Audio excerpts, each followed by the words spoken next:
Իմ շատ սիրելի ժողովուրդ, խոսելու ենք ռեհանի մասին։ Գիտեք, ռեհանը ինչքան օգտակար է, մանավանդ յոդի հրաշքաշար եւ այն ինչպես է ասում մեր վահանաձև գործի վրա։ Իհարկե, մենք այսօր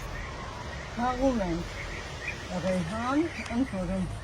ռեհանը տեսեք ինչքան լավն է, ինչքան ընտիր եւ կա իհարկե բաց գույն, մուգ գույն, մենք տարբերություն չկա բաց եւ մուգի, իրենք ունեն նույն ազդեցությունը, բայց միայն իհարկե յոդի պաշարը մի փոքր ավելի շատ է այս մուգ տեսակի ռեհանի մեջ։ Պետք է պատրաստենք թուր։ Թուրը պատրաստում ենք այսպես, վերցնում ենք իհարկե ջուր եռացող, բաժակի մեջ գցում ենք այս մեր ռեհանը, վրան ավելացնում ենք 200 գրամ ջուր եւ թողնում 20 րոպե։ 20 րոպեից հետո թողնվելուց պետք է խմել։ Խորհուրդ է տրվում, իհարկե, խմել հենց այդպես, մանավանդ եթե կա շաքարային դիաբետիկներով հիվանդ, ապա անպայման առանց շաքարի։ Իսկ եթե չեք կարողանում այդպես օգտագործել, յուրաքանչյուրին խորհուրդ է տրվում մի փոքր մեղր ավելացնել, մեկ թեյի գթալ կամ կես թեյի գթալ, որպեսզի համը փոխել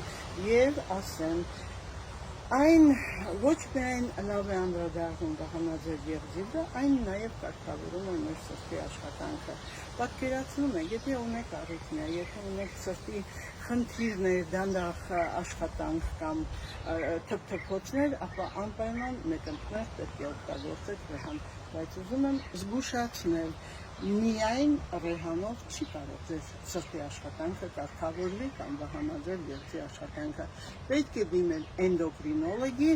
եւ սրտաբանի։ Այս երկու խնդիր ունեցողները անպայման պետք է դիմեն այդ երկու բժիշկներին, որովհետեւ եթե վատանում է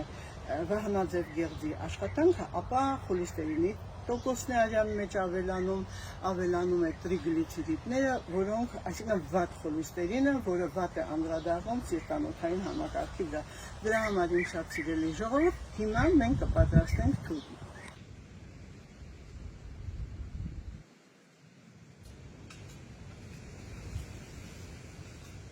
Վերցնում ենք մեր քաղաք ռեհանը, անպայման պետք է լվանանք, դնում ենք ապակեպարանի մեջ եւ լցնում եղման ջուր։ Պատկերացնում եք հրաշք ժողովուրդ։ Սպասենք 20 րոպե, որպեսզի հաջույքով խմենք։